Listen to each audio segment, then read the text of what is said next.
तय के पास ऊ की मात्रा, तो तय लिखा, तय के लिखने के इसके जस्ट लाइन के पास इसको टच करके हम बनाएंगे ऊ की मात्रा। तो तू बना, क्या बना? तू। तो तू से बनने वाला शब्द है तुलसी। और हम बनाएंगे तू से बनने वाला, सॉरी, ऊ की मात्रा से बनने वाले शब्द जैसे कुसुम, सुमन, मुनि। अगली मात्रा है ऊ। ऊ की, इसमें बड़े ऊ की मात्रा, मतलब अगर बड़े ऊ की मात्रा हमें लगानी है तो हम उसको गोल घुमा के नीचे की तरफ लेके आएंगे और तय प्लस ऊ, तू। ये क्या बन गया? मात्रा के सहित तू। तू से जो शब्द बना है वो है तुलिका। फिर है अलग, इसको हम अलग व्यंजनों के साथ जो मात्रा लगाएंगे वो है दूध, घूरना, फूल, मूल, इस प्रकार। अब हम नेक्स्ट स्वर बोलेंगे री। री के साथ, ये री की मात्रा होती है नीचे से, तय के साथ री की लगाया तो क्या बना? त्रि। त्रि मतलब तृण, तृण। और इसके अलावा हम बोलेंगे नृप, घृत।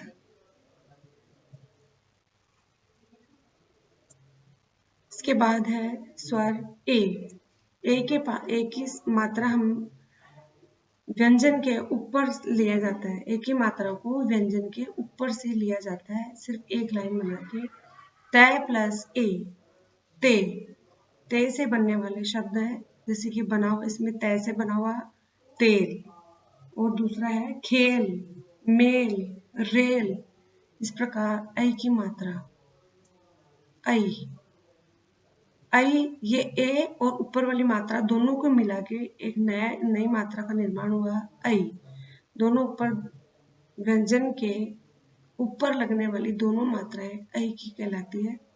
तय प्लस ए, तई। तई मतलब तय से बने हुए शब्द हैं तैरना, पैर, बैर। नेक्स्ट अब है ओ।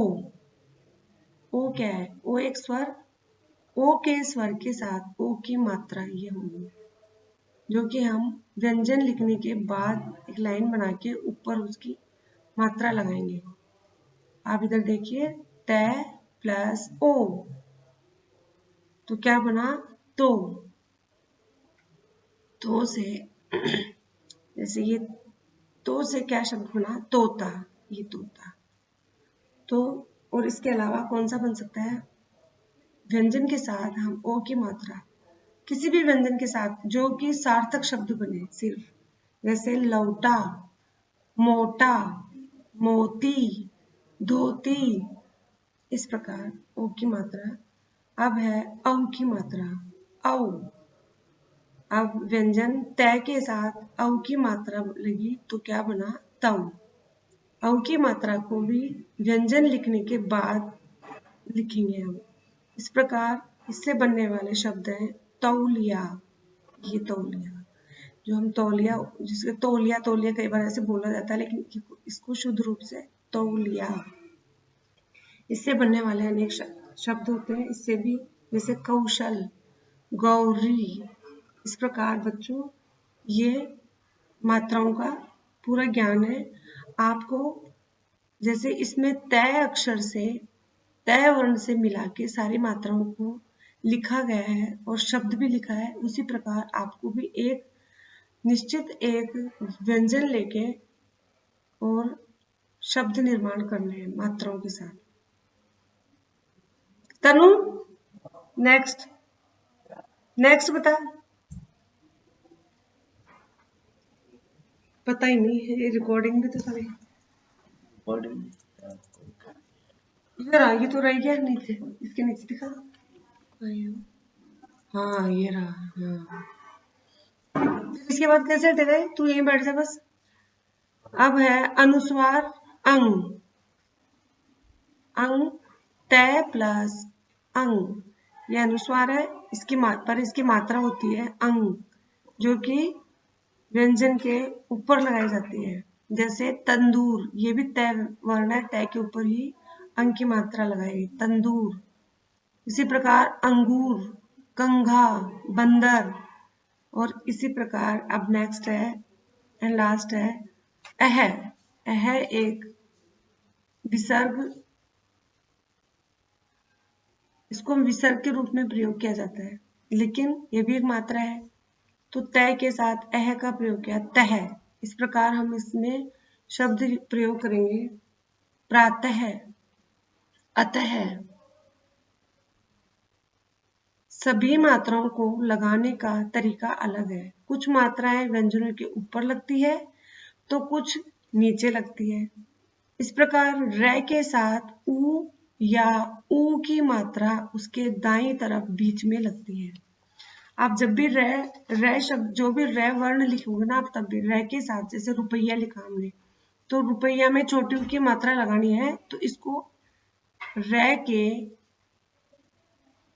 बीच में, ये र है, इसके यहाँ बीच में से जिस प्रकार ये ऊ लिखा हुआ है उसी प्रकार उस मात्रा को घुमाना है।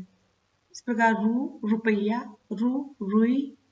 अब रै प्लस ऊ, रै के साथ बड़े ऊ की मात्रा, जैसे आपको बड़ा, जैसे बड़े ऊ की मात्रा प्रयोग करनी है, तो हम इसको इस प्रकार घुमा के और थोड़ा सा नीचे की तरफ लाएंगे, ये होगी बड़े ऊ की मात्रा। जैसे रूठना, रुमाल, रुलाना।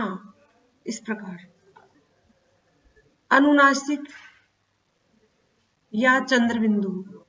अनुनासिक आपको भी मैंने पहले बताया कि जो मात्रा जिसको हम नाक से, जो शब्द नाक से बोले जाते हैं वो उसके ऊपर अनुनासिक लगता है, चंद्र बिंदु लगती है।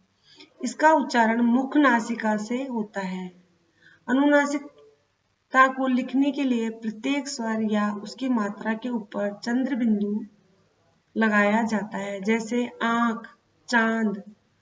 इसी प्रकार शिरोरेखा के ऊपर मात्रा लगाने पर यदि अनुनासिक चिन्ह लगाना हो तो उसके स्थान पर अनुस्वार लगाते हैं, जैसे मैं। अब मैं, जैसे मैं, अब आप अपने आप को, खुद को जैसे हम प्रेजेंट करते हैं किसी के आगे अपना परिचय, तो मैं बोलेंगे तो उसके पास बिंदी लगेगी यहाँ पे। ईंट, ईंट के पास ई की मात्रा के पास यहाँ बिंदी। लड़कों, जैसे बहुवचन आता है तो उसके पास क्या आएगी, छोटा सा अनुस्वार। सिंचाई आदि। अब हमारी इस प्रकार मात्राएं तो सारी पूरी हो गई। अब हम पढ़ते हैं शब्द। वर्णों को मिलाकर शब्द बनते हैं। शब्द का कोई ना कोई अर्थ अवश्य होता है। शब्द बनाते समय वर्णों को इस क्रम में जोड़ते हैं कि अर्थ निकल जाए। हमने जोड़ा है, जैसे क, ल, मैं। अब इसका क्या बना, कलम। तो इसका अर्थ है, कलम मतलब होता है पेन, अर्थ है इसलिए ये शब्द है। अगर इसका अर्थ नहीं होगा तो वो शब्द नहीं होता है। जैसे ल, क, मैं। अब लकम शब्द, कोई शब्द है, इसका कहीं पता है लकम का मतलब क्या होता है, तो इसका कोई अर्थ नहीं है, इसलिए कोई शब्द भी नहीं है। इस प्रकार फल, फूल, फली। अब फ अक्षर, ये फ और ल, ये दो ही वर्णों से मिलके ये शब्द बने, जैसे फैल है, फल। फ में ऊ की मात्रा लगी है तो ये चेंज, उसमें सिर्फ उसका अर्थ चेंज हो गया, परिवर्तन हो गया अर्थ में। फूल, फिर फली। वर्ण तो वही है, फ है और ल है, लेकिन मात्राओं की वजह से इनका अर्थ में परिवर्तन आ गया। फल, फूल, फली सब शब्द है क्योंकि इन सब के अलग अलग अर्थ हैं। इनमें एक जैसे वर्ण होने पर भी उनमें अंतर है। यह अंतर फ और ल में लगी मात्राओं के कारण हुआ है, जैसे फल, फूल, फली। शब्द वर्णों का ऐसा समूह है जिसका कोई अर्थ हो। ये शब्द की परिभाषा है। शब्द की परिभाषा क्या है, वर्णों का ऐसा समूह होता है जिसका कोई अर्थ हो। वर्णों का ऐसा समूह जिसका कोई अर्थ होता है उसे हम शब्द कहते हैं। अब हम पढ़ रहे हैं वर्ण विच्छेद। वर्णों को विच्छेद, वर्णों को अलग अलग करना, मतलब स्वर और व्यंजन मिलके जो वर्ण होते हैं तो अब हम उनको अलग करना सीखेंगे। जब किसी शब्द में आए वर्णों को अलग अलग करके लिखा जाता है तो इसे वर्ण विच्छेद कहते हैं। जैसे ये क्या है, फूल। अब ये फूल में फै क्या है, व्यंजन, व्यंजन है ना फै, तो फै के साथ ऊ की मात्रा लगी तो ये पूरा सार्थक, पूरा इसका वर्ण व्यंजन बना। लेकिन अब हम इसको अलग करना है, वर्ण विच्छेद करना है, तो फै पहले हम लिखेंगे फै, फै के नीचे हलंत आएगा, हलंत वाला चिन्ह ये, फिर प्लस, फिर ऊ की मात्रा, तो ऊ की मात्रा नहीं आएगी, पूरा ऊ लिखा जाएगा, ऊ स्वर लिखा जाएगा, फिर ल प्लस लिख के फिर ल भी हलंत वाला है क्योंकि इसमें हमें इनका विच्छेद करना है, फिर हम लिखेंगे ए। इस प्रकार ये वर्ण विच्छेद। पक्का।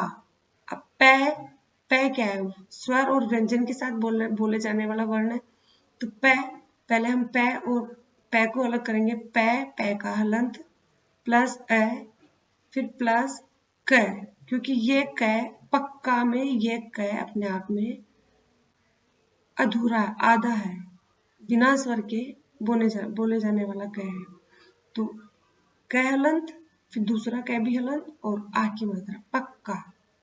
दी द प्लस बड़ी की मात्रा, क्योंकि ये बड़ी की मात्रा ही है इसमें, इसलिए हमें इस प्रकार ही इसका वर्ण विच्छेद करना है, द प्लस ई प्लस द प्लस ई। तृण, त हलंत प्लस री, क्योंकि त के नीचे री वाली मात्रा लगी है, इसीलिए हम री से ऋषिपुर आएगा, त प्लस री प्लस ण प्लस ए। इस प्रकार हम वर्णों का विच्छेद करना भी सीख गए। Thank you.